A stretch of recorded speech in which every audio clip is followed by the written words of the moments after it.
We are now here at the e-governance cell at the APJ Satya University.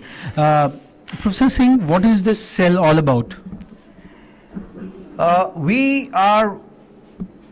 were 100 institutions which was recognized by you all over India for e-governance, and we happen to be the top 23, and now we are the top 13 in e-governance.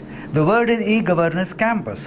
Even before you assigned the task to us, we have introduced ICT, our techniques of electronics, to govern the university campus per se. First is the academic program. In this we have, firstly is the academic contents. The faculty prepare the contents, put it using Moodle is the free software available open source, and this is enabled, web enabled, available to the student. So the complete curriculum, that means the structure of the program, the content, the weekly delivery, lecture, assignment, marks, in respect of every teacher who may be doing 2 to 3 subjects, it is on the web. It is available. So the entire IT support is provided by this cell. It is structured, it is supported by this cell. Similarly, we have a very good system, as you asked, which way we track the student is doing the right track, is filling the right course. So we have a system where the registration, we call them actually marketing, or what they call shopping. A student can shop or select a subject of his or her choice depending upon he or she likes a particular professor or not. So it's a My Plan of Airtel kind of a schema. Yeah. Okay. So you choose, you may be offering a course and you are a wonderful person, so I will register for you. But another time probably Sudhakar is offering a course, I say, no, he's a very serious man, I will take the next semester. But in that, the system builds in which course he has taken, what she should have taken. He has registered 7 or 5, minimum should have been 3, maximum should have been 6. Which one he has now, what is the gap analysis? What stage of the program, 4 year, where is the student is now? Which are the prerequisites, has he done those or not? If not done, he can't do a particular subject. And there can be chain of prerequisite. So this system helps at the time of shopping or registration, the students pick up the right subject at the right time, so that they achieve. So it also takes care of which subject he is doing additional. There is a minimum requirement and he can go maximum, he can enhance. So there we have a credit system and audit system. Student can do his own academic improvement. He knows the grade and he can re-register to improve the grade. So apart from providing the IT support for the LMS based systems, what all this e-governance cell does? E-governance cell does, this is the academic part. Then there is administration part, which is hostel management, which are other facilities like power, electricity, water. And in administration, we do include the fee collection. Student has paid the fee. When did he register? What is the fee due? He has not paid. So do you develop certain applications out there for managing that? We are developing at the moment. It's not fully integrated. Moodle is integrated by itself. It's on the cards. It's being done. It is being done. Moodle is already operational for the last about 4 years now. But other standalone, they are being integrated in system. So we have a evaluation system, which will be continuous evaluation system.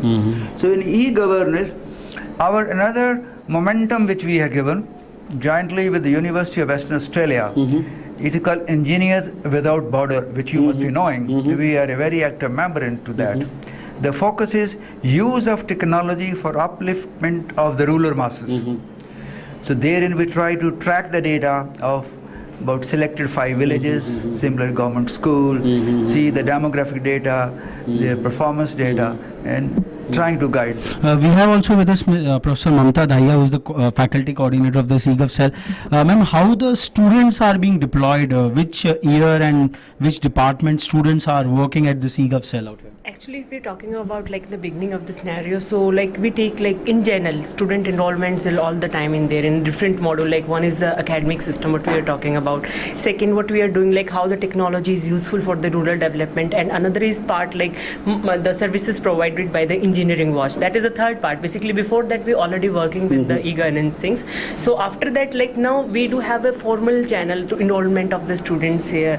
So earlier we asked like as per to their interest. So almost this time we have more than like 25 students already enrolled with the e-governance cells, and we already have the 4 different year-wise coordinators. So even the coordinators are assigned only based on their presentation, their interest, and what kind of the like different parts. We are seeing some students out here. Can we have their views as well?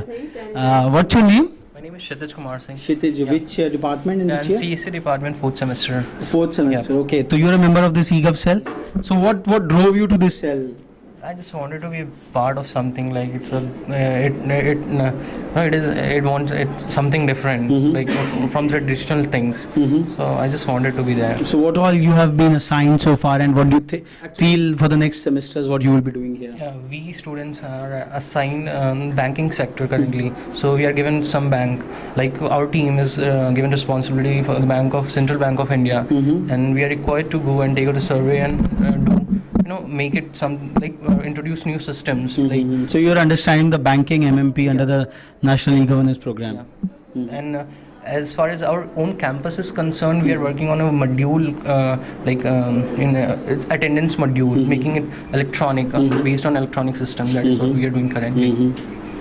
So how different you are finding it from your regular curriculum? You do have a very liberal kind of a university, but in that university, how the eGov cell is helping you? Yeah, of course it's different. Like we